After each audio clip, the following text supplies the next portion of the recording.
Hello! Today we are talking about gesture drawing. Gesture drawing is commonly used to practice figure drawing. Typically, artists work from a live model who changes poses every few minutes.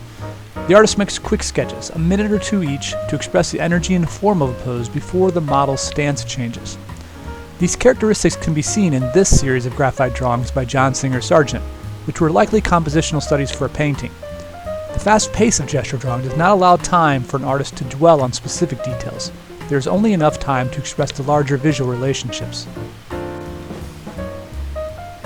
A successful gesture drawing can capture the essence of a pose without needless specifics.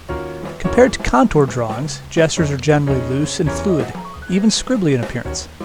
For example, Swiss artist Alberto Giacometti made this ballpoint pen drawing while looking at a cast of the Hellenistic Laocoon sculpture.